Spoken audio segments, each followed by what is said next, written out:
Hello नमस्कार दोस्तों, मैं हर्ष मल्होत्रा, आपका रियल एस्टेट एडवाइज़र। आज आपके साथ डिस्कस करने आया हूँ रोहिणी एक्सटेंशन के प्राइस इंडिकेटर्स के बारे में। तो प्राइस इंडिकेटर्स किसी को भी अगर नहीं पता तो मेरी प्रीवियस वीडियो में जाके देखो, वहाँ पे आपको अच्छे से पता लग जाएगा। छोटी सी ही वीडियो है, उसको देख लेना तो आपकी रियल एस्टेट नॉलेज में एक +1 हो जाएगा। तो आइए बात करते हैं रोहिणी एक्सटेंशन की। रोहिणी एक्सटेंशन में ही हमारा ऑफिस है, तो यहाँ के तो हम ही एक्सपर्ट्स हैं, आप ये लगा लो। तो हम आपको अपनी नॉलेज से कुछ यहाँ के प्राइस इंडिकेटर्स के बारे में डिस्कस करेंगे। तो सबसे पहले बात करते हैं गवर्नमेंट पॉलिसीज़ की कि ऐसी कौन सी गवर्नमेंट पॉलिसीज़ आ रही हैं या आएंगी जो इस एरिया के प्राइस को इफ़ेक्ट करेगी। अगर मैं गवर्नमेंट पॉलिसीज़ की बात करूँ तो यहाँ पे 2 मेजर पॉलिसीज़ हैं या 2 मेजर गवर्नमेंट के प्रोजेक्ट्स हैं जिसकी वजह से यहाँ पे प्राइस इंक्रीज़ होगा। जो पहला प्रोजेक्ट है वो है मेट्रो। जो रिठाला वाली रेड लाइन है, it is supposed to go to Narela through Bawana. तो वो 2026 में गवर्नमेंट ने बोला है कि फ़ेज़ 5 में उसको चालू कर देंगे। फंड्स वगैरह क्लियर हो गए हैं, 2026 में मेट्रो चालू हो जाएगी। जो सेकंड गवर्नमेंट का प्रोजेक्ट है यहाँ पे, वो एक्चुअली 2 प्रोजेक्ट्स हैं और 2 रोड्स हैं जो 2 नई कनेक्टिविटी। किसी भी एरिया की अगर कनेक्टिविटी बढ़ेगी तो वहाँ पे लोगों का इंटरेस्ट बढ़ेगा और प्राइस ऊपर जाएगा। तो 2 नई रोड्स आ रही हैं, एक तो UER2 जल्दी चालू हो जाएगी, थोड़ा सा ही पोर्शन रह गया है, बाकी ऑलमोस्ट कंप्लीट है। UER2 सोनीपत से गुड़गांव जा रही हैं। तो अभी मेरे पास इंक्वायरी है भी आजकल, जो लोग गुड़गांव में काम कर रहे हैं, गुड़गांव में प्राइसेस बहुत ज़्यादा हो गए हैं, उतना बजट नहीं है, तो वो लोग यहाँ पे घर ले रहे हैं क्योंकि यहाँ से it will B 40-45 minutes generally. तो कोई बहुत लंबा टाइम नहीं है, क्योंकि जनरली गुड़गांव अगर दिल्ली सेंट्रल से कभी भी गुड़गांव जाना है या नॉर्थ दिल्ली से गुड़गांव जाना है तो मिनिमम 1.5-2 घंटे तो लगते ही हैं पीक आवर्स में।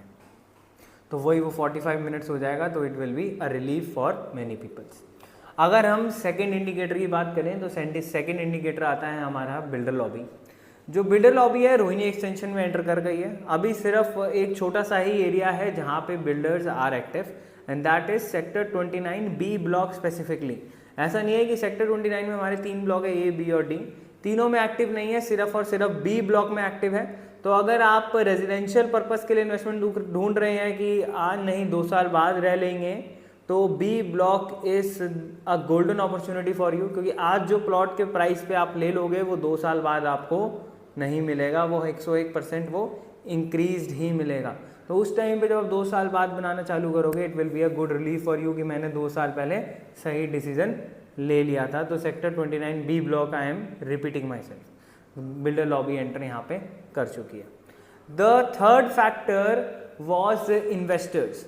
Investors are very interested in Rohini extension area, क्योंकि दिल्ली की अगर हम बात करें, दिल्ली का ये लास्ट एरिया है जहाँ पे DDA के खाली प्लॉट्स हैं। जो इन्वेस्टर्स हैं, अब देखो सेक्टर 27 से 38 तक है हमारे पास, काफ़ी सारे सेक्टर हैं शहर में। अब ऐसा नहीं है कि इन्वेस्टर हर सेक्टर में इंटरेस्टेड है। जो करेंटली इन्वेस्टर इंटरेस्टेड है वो सेक्टर 28, 29, 34 एंड 36। जो 29 है वो बिल्डर लॉबी की वजह से हमारा जो इन्वेस्टर है वो अट्रैक्ट होता है कि भैया हम भी कल को बना लेंगे या बिल्डर को दे देंगे, बिल्डर बना लेगा।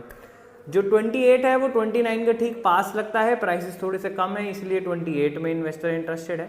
सेक्टर 34 UER2 की वजह से इन्वेस्टर इंटरेस्टेड होता है, और सेक्टर 36 मेट्रो की वजह से इन्वेस्टर इंटरेस्टेड होता है हमेशा। ठीक है, तो ये वो वाले सेक्टर से जो इन्वेस्टर है। बाकी अगर आप लोग रोहिणी एक्सटेंशन में ढूंढ रहे हैं या सोच रहे हैं तो यू कैन फ्रीली कॉल अस। आपके रिक्वायरमेंट के हिसाब से मैं आपको सेक्टर और पॉकेट की आपके लिए ये सूट करेगा। देखो, सबकी रिक्वायरमेंट का जो मोटो होता है वो अलग होता है, और उसी के हिसाब से अगर हमारी अपॉर्चुनिटी हम उसको ग्रैब करें जो हमारा मोटो है, तो हाँ वो हमें कुछ ना कुछ बढ़िया ही बेनिफिट दे के जाएगा। क्योंकि हमारा काम यहाँ पे ये है कि जो आपके घर पे पड़ा हुआ पैसा है वो आपको और पैसा कमा के दे, हम इसीलिए ही यहाँ पे बैठे हैं। आशा करता हूँ ये वीडियो आपको अच्छी लगी होगी। ये वीडियो अच्छी लगी हो है तो आप इस वीडियो को लाइक करें, चैनल को सब्सक्राइब करें, हमें आगे लेके जाएं। आपका सहयोग बहुत ज़रूरी है। एक बार फिर मैं हर्ष मल्होत्रा, मैं आपका रियल एस्टेट एडवाइज़र। जय हिंद।